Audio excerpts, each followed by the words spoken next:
Hello, everybody. Happy Wednesday. Sorry about the technical mishap right there, but I really appreciate you all joining us today on this lovely Wednesday. We're going to give it a couple minutes as we start to let folks in.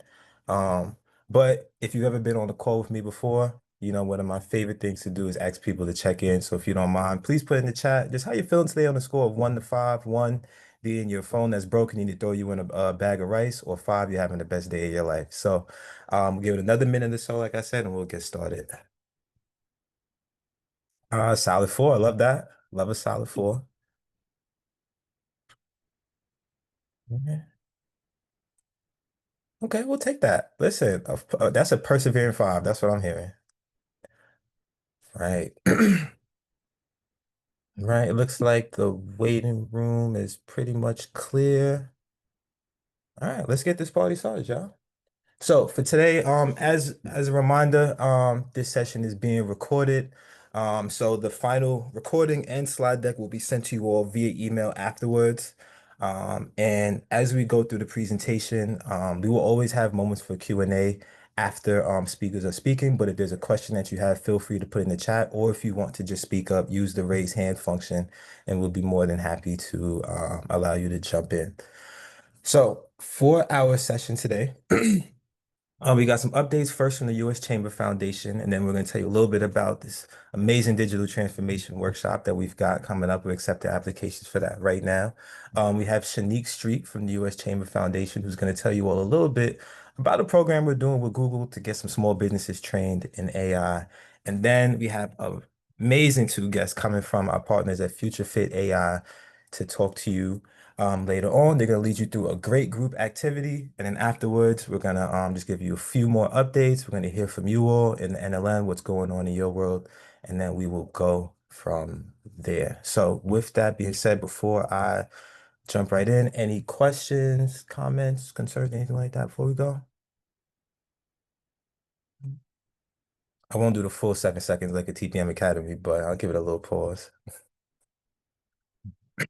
So, if you or anybody you know may be interested in getting enrolled in the TPM Academy. Our next Blended Learning TPM Academy starts in February 2026. As a reminder, the Blended Learning TPM Academy takes the self-paced modules that you have in your TPM Academy on demand, the self-paced version, and combines them with 8 live learning sessions that you can attend. They come about weekly, and you use these to basically discuss what's in your self-paced modules with a cohort of your peers. So this is open enrollment. Anybody throughout the country. We've even had people enrolling from Canada can be in these. And the great part about it is that after you had a chance to read through the framework or the curriculum, to be able to come into a session and talk with your peers and also experienced TPM practitioners who are leading these sessions, talk to them about what's your understanding of the framework, but also how you may plan to implement it in your respective communities. So again, we're going to be looking to start in February, we're targeting the week of February 9th, wrapping up in April, the week of April 13th. Once we have more solidified course dates, um, when you follow that QR code, or you just go to the collab catalog, you'll be able to find those there. Also, I want to point out that if you know maybe a group of folks that want to get enrolled, maybe somebody in your organization, you know, five folks, 6 folks, whatever the case may be, we do have group discounts for the Blended Learning TPM Academy. So if this is something that you're interested in, feel free to reach out to us. You know, our email, tpmsupport@uschamber.org, and we would be more than happy to talk with you about, you know, a great plan to get you and some of your colleagues trained in the TPM Academy. Moving on from that, well, before I go on from that, I want to ask you any questions about the Blended Learning TPM Academy.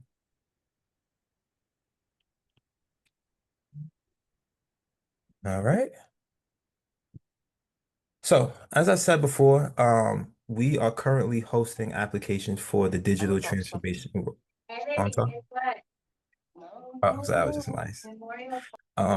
We're currently receiving applications for the Digital Transformation Workshop Series. This is a workshop where As a participant in this workshop, you will be able to learn about how you can integrate digital tools like learning employment records and AI. You know, that's the big thing right now. How you can implement this in your work. So this will be done over the course of 3 virtual workshops through January through March, and then culminating with an in-person workshop at the U.S. Chamber excuse me, sorry about that, headquarters in April 2022, April 22nd through 23rd. We're receiving applications right now until November 14th. And once we've processed all of those, we will send out notifications beginning November 21st. So follow this QR code here for more information. But before I move on from there, just any questions about the Digital Transformation Workshop series?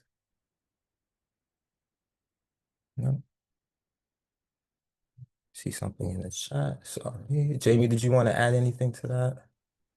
The dates for the online workshops are not known as of yet. We should, when we make the announcements on November 21st as to who's been selected, we will include the specific dates for the January, February, and March sessions. Thank you, Jamie. I appreciate that.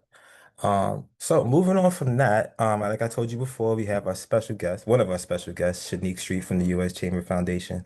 Shanique, I'm going to pass it over to you right now so you can talk to the group about the Small Business Basics Training Program.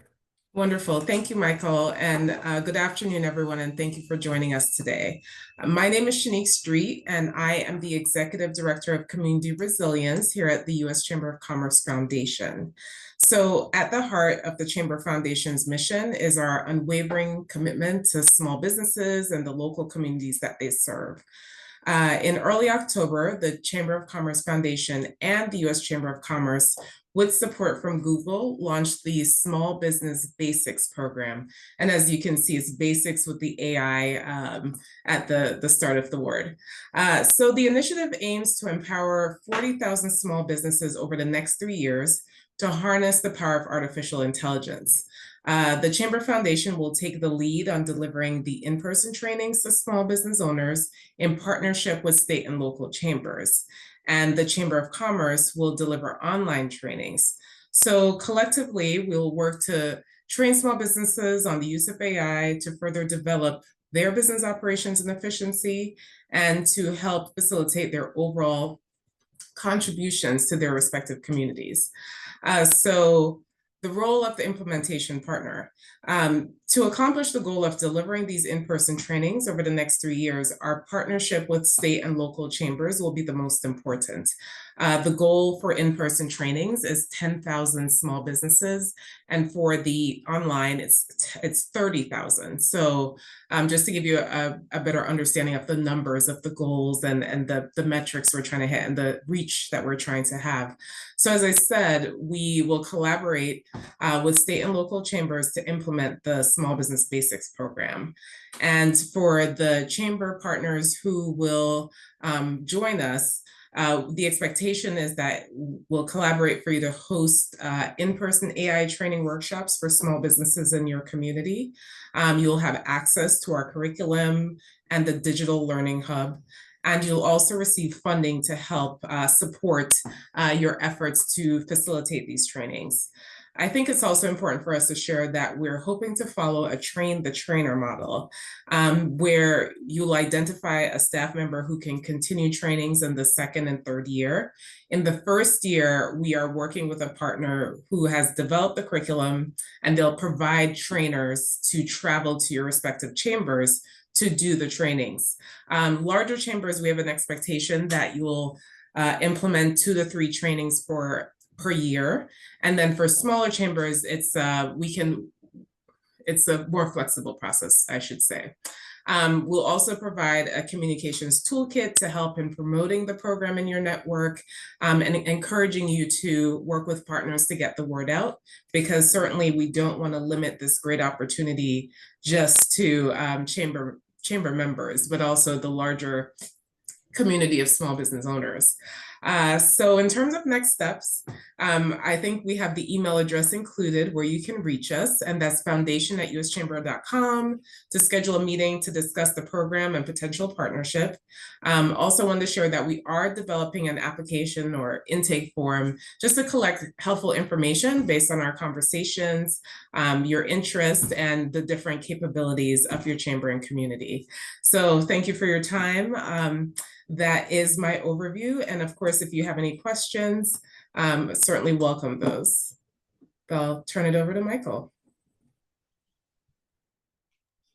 I was about to do that dreaded thing where I start talking before you unmute. But Shanique, thank you again for sharing that. I'm going to leave some room open for the crowd if anybody has any questions they want to ask.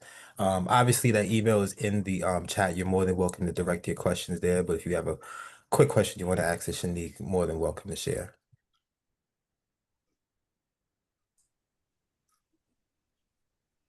Thank you, Jamie, and thank you, Michael. Of course, if there are any questions, feel free to follow up via the foundation email address or reaching out to me directly. Thank you. Yeah, of course. Thank you, Shanique. So moving on from there, as we said, the theme for today is digital transformation, right? This idea of maybe assessing whether or not your organization is ready for digital transformation, right? Or maybe if you determine that you are ready now and it's time, start to get the wheels moving, what do you do next, right? So we've got our partners from Future Fit AI today. Um, They are going to take you through an amazing presentation again about this concept of digital readiness, and just in general, just how you can incorporate technology, AI, all of that sort into your business practices or your TPM practices, I should say. So with that being said, Ali and AJ, I'm going to pass it over to you both to introduce yourselves to the group and take it from there. Thank you very much, Michael, and thank you everyone for having us today. I do see a few familiar names, if not faces, so great to see you all again. And thank you, Michael, for a perfect tee-in to our conversation today. I'll go into our goals a little bit more in just a second, but I'll just start off by saying, transformation can feel like a weighted word. And we talk about digital transformation, it can feel wholesale. And I think our hopes in the conversation today is to help explore what first steps you can take to consider and then potentially leverage technology to enable and scale your work. So even thinking about the most preliminary of interventions that you might make based on the most acute problems that you and your partners are facing. And while today's presentation will not be about Future Fit AI, thought it's important to learn a little bit about who you're hearing from today. You have myself, Ali Slater. I'm the head of go-to-market at Future Fit AI. I'll speak to us in just a second. We are a workforce development technology company, and AJ Temple, who is a growth manager here. And we are both responsible for developing new partnerships with both workforce organizations across the US, Canada, and Europe, but then also with the likes of talent pipeline management crew at the US Chamber of Commerce Foundation. So by workforce development technology company, I mean that from day one, we've been focused on how can we leverage AI and big data to connect more people to better jobs, cheaper and faster. And what we saw at the outset of this work is that there is a technology gap to support and address the distinct challenges facing workforce systems. Employers have purpose-built HR tech solutions, educators and higher ed institutions have purpose-built ed tech solutions, but workforce practitioners and leaders seldom have solutions that are purpose-built to implement their strategies and address some of the challenges that they face. And so that's the gap that we aim to fill. And we're partnering with organizations that really serve as the quarterback, if you will, for a regional talent ecosystem. And it looks like workforce agencies, local workforce development boards, economic development organizations, chambers, et cetera. And what they all have in common is a mission to connect more people to good opportunities at scale. And they also share a dissatisfaction with the current ways of doing this work. And so then leading into the session goals that Michael has put on the screen here, it is ambitious what we aim to cover in the short amount of time that we have together today, but we're hoping that this is just the start of a conversation that I know that the U.S. Chamber of Commerce Foundation and TPM crew will continue to lead. But it's really around how can we help TPM organizations, workforce leaders like yourself, consider again how technology can enable and scale your work. And so it's relevant to also what Shanique has just shared, but we'll pull back a little bit from just AI to talk about technology as a whole. And so we see the potential for technology to transform how workforce development gets done. We're going to talk about those first steps to identify the highest leverage opportunities, whether to move from spreadsheets to shared data systems, from quarterly convenings to more live feedback loops between employers and education partners, or from more annual reports to labor market intelligence that is real time. So we're going to talk a little bit about what digital transformation really means. What are the biggest challenges in workforce systems at large that can be addressed? What are some of the unique barriers that maybe organizations like yourselves has faced, given some of the work we've done, again, across workforce ecosystems in the US? Then we'll get into how you might think about leveraging technology across the TPM 6 strategy framework. And then hopefully we'll get into some time for discussion to consider what that actually might look like in your context. So without further ado, Michael, if you want to change it to the next slide, I'll hand it over to AJ to get a little bit more in the details here. Thank you, Allie. It's great to be here. Good afternoon, everyone. AJ Temple, also with Future Fit AI. Gonna walk through just a really short presentation, really first starting out with the types of problems that many workforce collaboratives face, and then at a really high level overview, talk through a few of the different kind of technology tools or techniques that your organizations can take to help overcome some of the challenge that you may face more generally, but also specifically within the TPM framework that all of you are so intimately familiar with.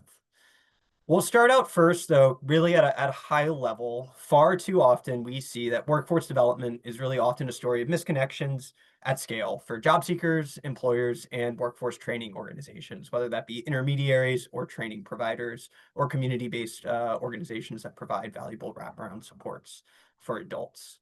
Too many job seekers don't know where to turn for in-demand careers or which training programs are going to help them prepare for those careers. Too many employers struggle to fill middle-skill talent pipelines and commonly cite that as a reason for restrictions on their growth. And workforce intermediaries, government agencies tasked with workforce development, community-based organizations that provide those wraparound supports, and training providers across community colleges, workforce training, and higher ed have really limited visibility into real-time needs for employers and what programs are working to help their job seekers achieve outcomes.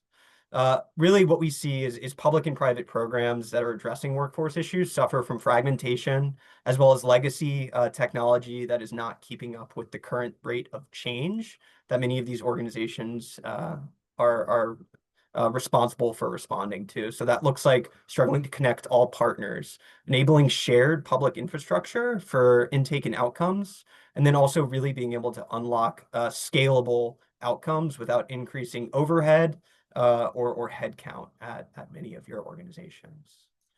You can go to the next slide, Michael. Did just want to highlight a few of the barriers that many of your organizations may face in your day-to-day work, both strategic and tactical.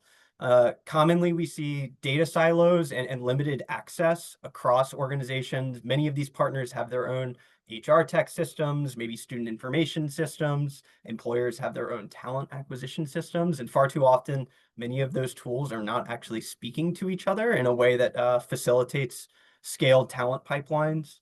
It also limits real-time progress of individuals through a career pathway from awareness to in-training to trained to job-ready to placed and ideally retained over the long term, and limits visibility into really what's working. We also know many of your organizations are facing a lot of funding pressure and are generally crunched for sustainability and initiatives. Far too frequently, we see that the work of intermediaries, that quarterback metaphor that Allie shared at the top of our presentation, the hard work of convening, planning, and executing community-wide shared strategies is far too commonly underfunded. There's really not a lot of funding for that work, but it's really, really critical to actually unlocking outcomes. Additionally, ecosystem alignment, aligning organizations and individuals outside of just your quarterly boardroom or your one-time meeting can become challenging without shared infrastructure and systems. And then far too often, all of your organizations are using force-fit tech that limits scale and actually can increase frustration.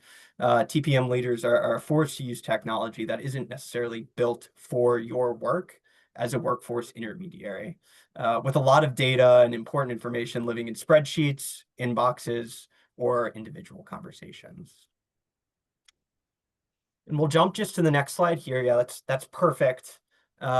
And spend a few minutes on this slide, but there's really quite a lot of information here, and it's really quite high level. And Ali and I will be sure to make sure all of you get this information after the session, but did just kind of want to highlight a few tactical details of what does it look like to actually adopt technology, both big or small interventions across all of the 6 TPM strategies.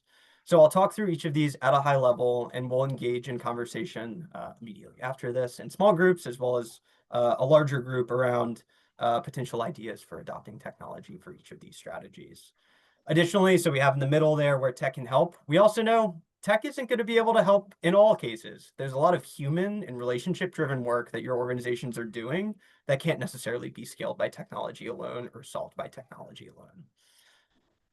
Just to run through these at a high level, first, organizing employer collaboratives. There are customer relationship management tools, such as a Salesforce platform, or even just a really well-configured shared community-wide spreadsheet can help you track employer engagement, who's engaged, and what commitments they've made. Obviously, that's not going to replace the important trust and relationship building that is necessary for identifying employer champions, individual champions at those employers, and making sure that you're continuing to deliver value to those employer partners. When engaging in demand planning, there are labor market information tools that I'm sure many of you are familiar with, as well as survey-based tools that can help you just capture what occupations are employers hoping to fill, what are the skills needs for those occupations, and how many of those occupations are there still open. And there are also tech tools that you can use to automate some of that learning.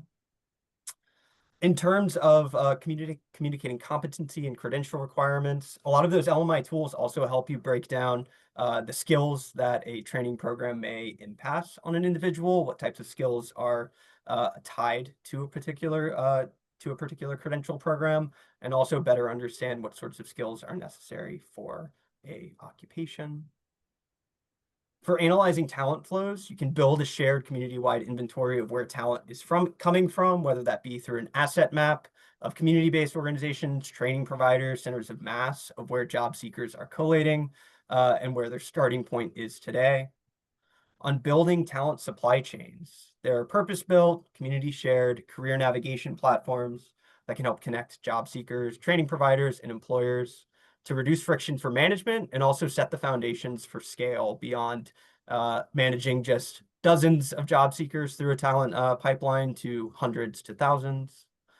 And then additionally, in terms of continuous improvement, outcomes dashboards that are publicly available to track progress, capture information directly from employers, students, training providers to better understand what's working and maybe what's falling short can really assist with continuous improvement initiatives across all of the TPM collaboratives.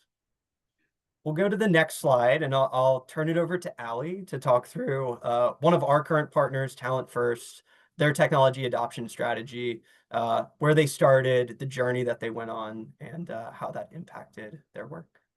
Thanks, AJ. And so just to reiterate what AJ said, there's lots of content that we just shared right there, and we'll be excited to share both this as a resource as well as some other resources if you want to reflect a little bit more on those opportunities.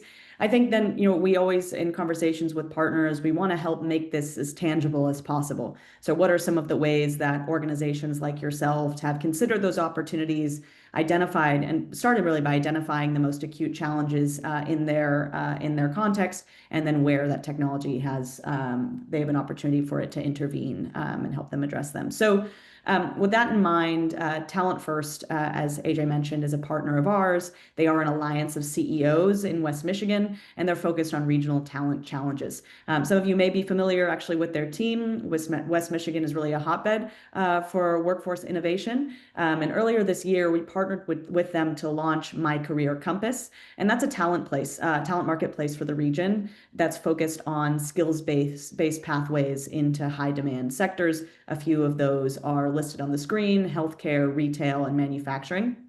Really love this example. Not only are they just incredible partners and humans to work with, but it is an innovative model, and it's absolutely within reach of the organizations in this Zoom room, if you will. And so this was and remains by no means an organization that had it all figured out. And I think they'll say that themselves. But what we see is that they had enough alignment around the vision, the initial commitment from employers and higher education partners, focused on a specific subset of careers and industries that are most in demand and facing the most critical talent shortages in West Michigan. And they use the build out and launch of a platform as a forcing function to get these people, get more of these people around the table and get excited about this work that they had initiated over many years, and to make hard decisions and trade-off calls and learn more continuously from the data as it comes in around connecting people to jobs and jobs to people. And so one important context about Talent First, and we talk about what was in place, is that they had spent some time developing the education to employer partnership, as it was called, or partnership between major employers and educators. So there was a foundation of trust there and initial alignment on pathways, as I mentioned, but they needed that catalyst to now move from that conversation to consensus to action that really scales and brings visibility to the work across the region. A couple of the key challenges that they were facing, that then they brought us in the room to have a conversation around, were the educational attainment gap.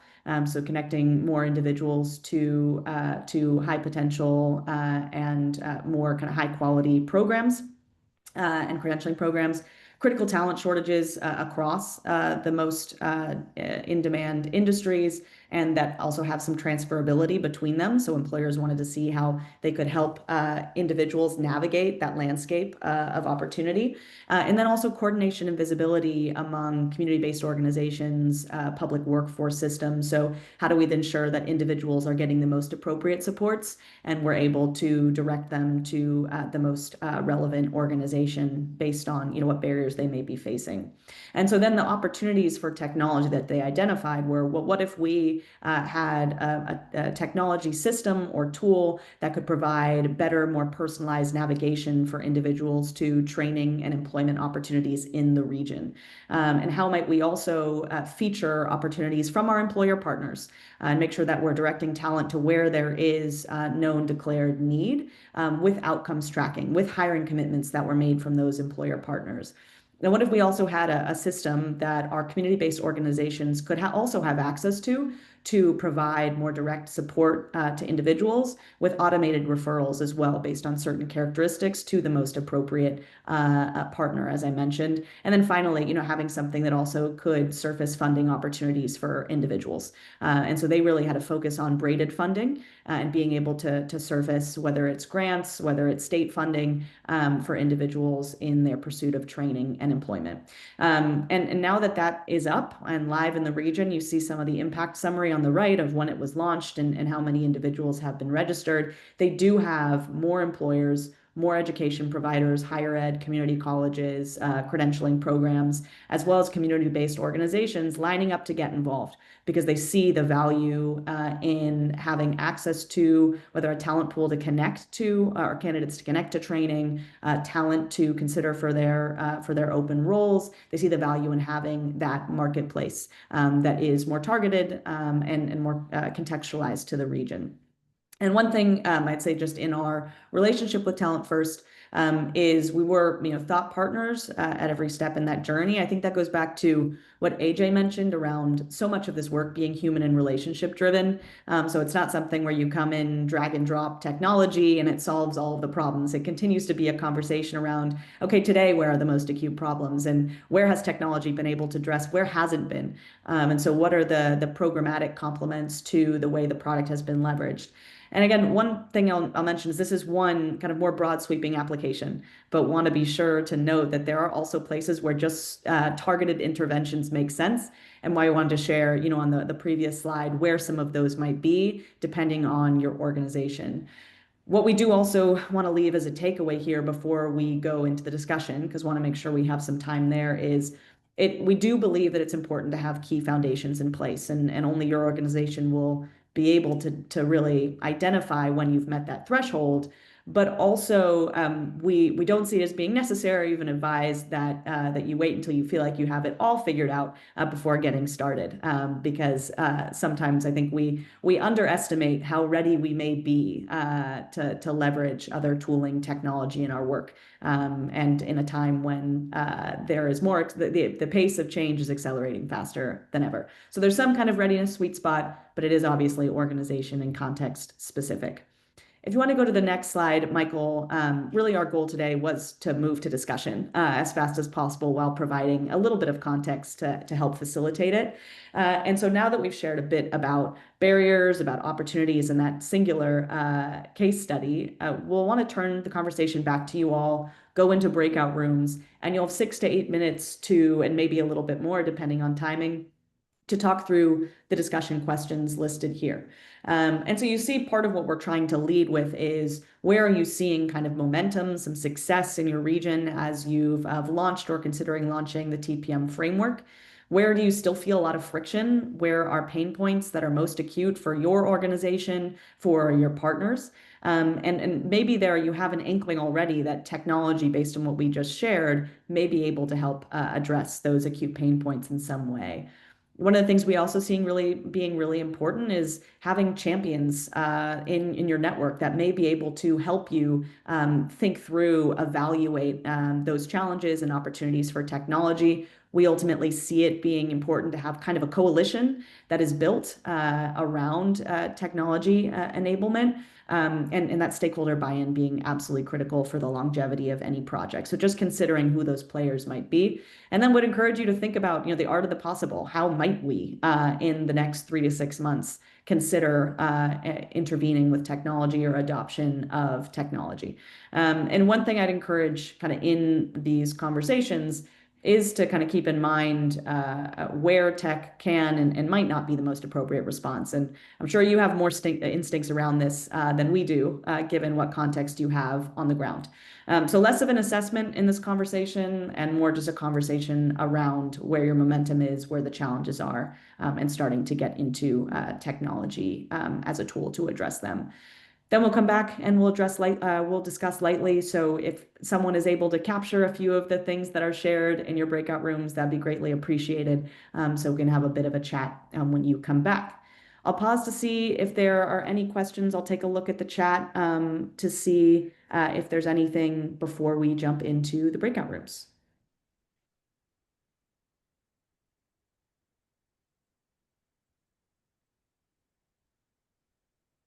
So you see the questions are now in the chat. Thank you, Lexi. And I suppose then, Michael or team, if we want to move out into the breakout rooms.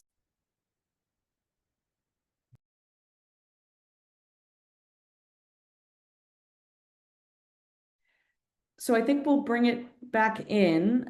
Thank you all for any of the time kind of you took in those breakout rooms. I also know breakout rooms, I'm not always the first one or wanting to kind of speak as actively in those, and so appreciate you participating nonetheless.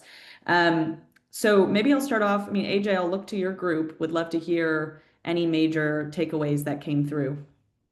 Yeah, happy to share a little bit about what we talked about in our breakout room.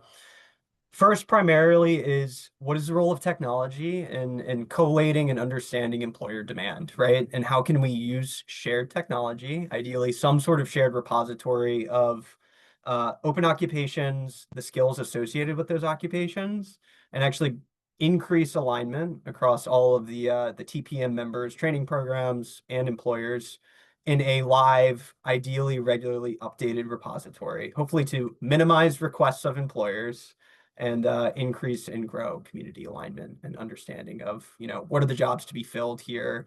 What are the career pathways to fill those positions, was something that we discussed as a group.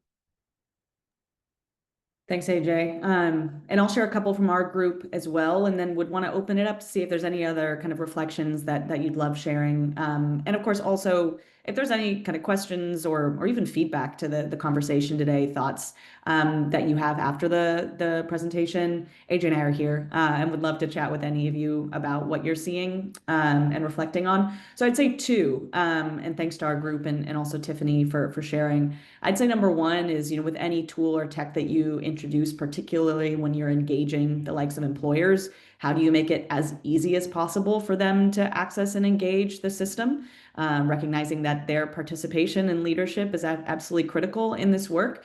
And one of the ways in which you can do that, in addition to having tools that are as accessible and easy to use as possible, it is important to, within each employer organization, have champions, have individuals who are responsible, who are accountable for engaging in this work, and then they can evangelize the tech and tooling with their partners, with their team members, et cetera. So maybe that's HR, et cetera.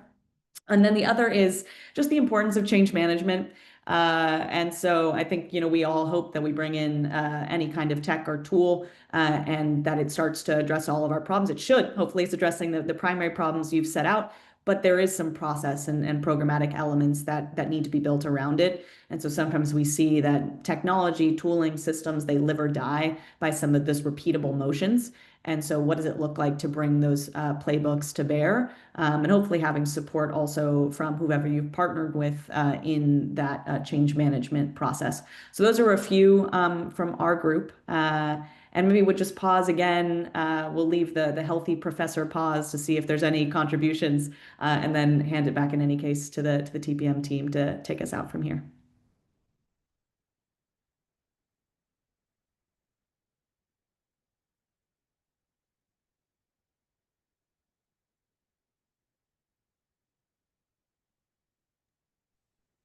Fabulous. So Michael, do you want to just pull up that last slide maybe, and then I will actually close us out there.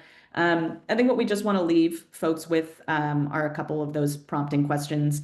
The team is going to share some assets after the fact, including what is kind of like a self-assessment, take it or leave it, maybe something that's helpful in reflecting on opportunities for technology. But I think what we want to leave you with is, again, that prompt to consider early signals of readiness, the most acute challenges that you may be able to address through technology or not, but worth investigating nonetheless.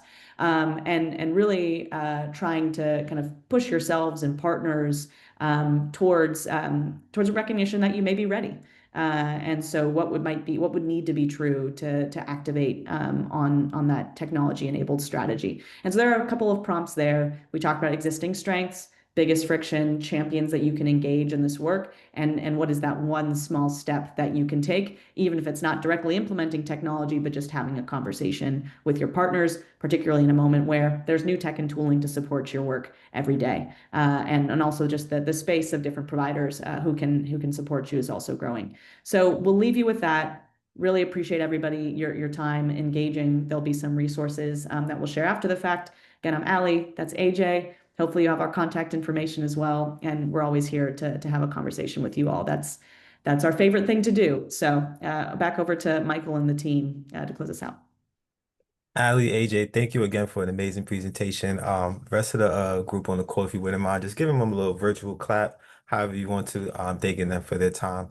Again, in the follow-up email that you all will receive, you will get the recording and the slide deck, but you also get some extra goodies as well, like Ali said. And you'll also be able to get in contact with them as well with the contact information. We'll send that in the follow-up email. Um, with that, we're going to start closing out for the day. Again, we really appreciate your time.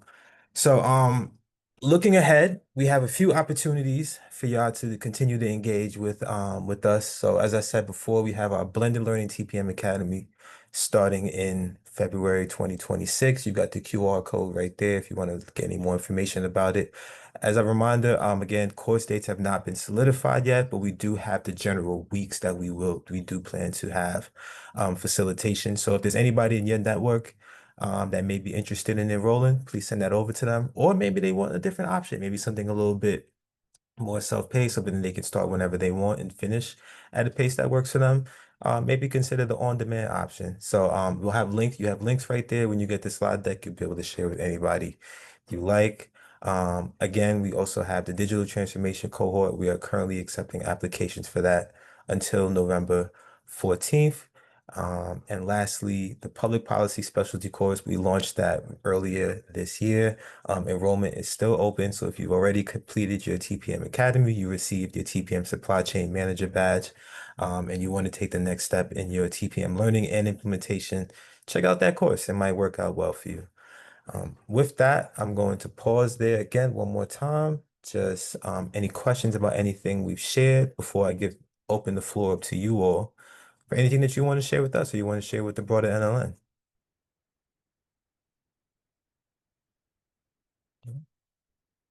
All right. So again, now No, we can't let them off that easy. No, I'm sorry. There's 10 minutes left, and I know that people have things to share. Tiffany, what recognition did you get at the TPM Summit? Focus Hope was inducted into the Talent Pipeline Management Hall of Fame. So we are truly excited. In addition to that, I do have one thing that I can share. After the summit, someone that we met there who just was trying to see what TPM was, what it was about, reached out to us. They are actually from the Michigan Adult Community Alternative Education Association. And they have a conference coming up next week, and they want Focus Hope to kind of do like a TPM 101. Like, what is it? Like, how can we use it? How do you guys use it? So we're going to pretty much just share with them how we stood up TPM at Focus Hope, why we use it, how we use it, and what benefits it could be to their organization. So we're going to do that next week at their conference next Tuesday for like about 45 minutes. Oh, that's exciting. And please let us know if there's any way we could support in that. All right. Awesome. Love it.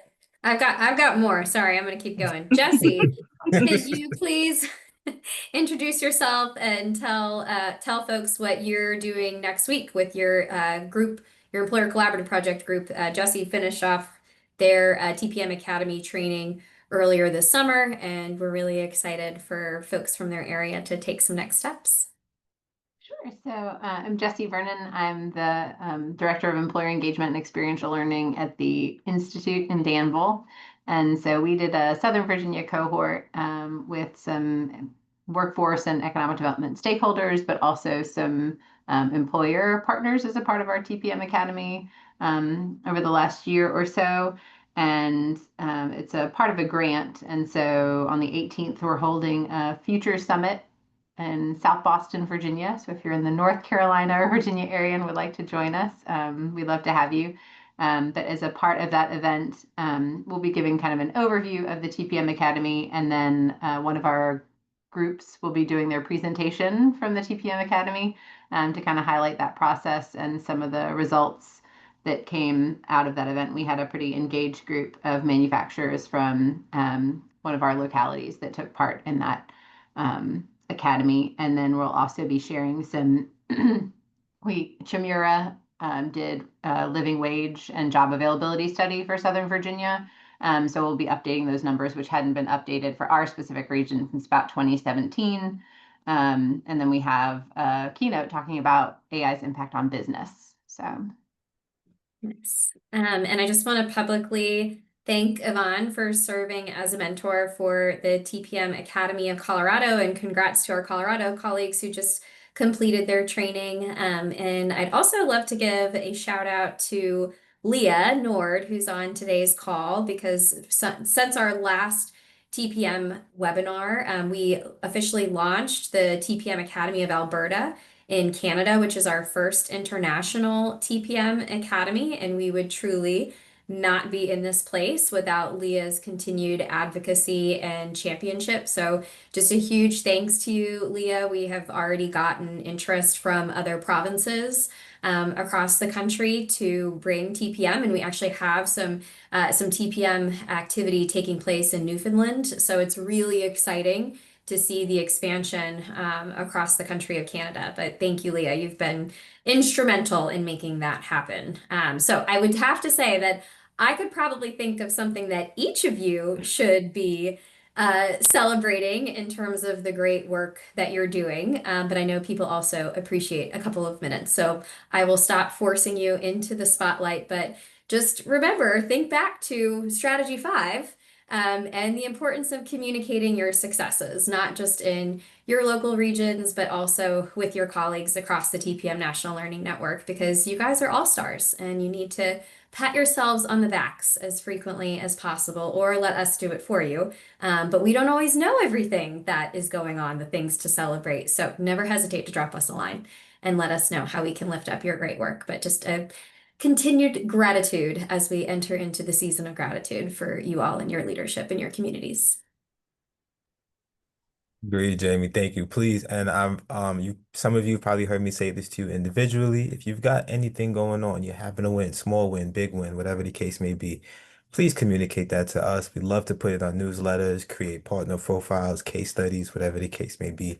Remember, the more you tell us, the more we'll be able to share with somebody else in the network who may be having a similar issue, or maybe somebody that's coming into the network.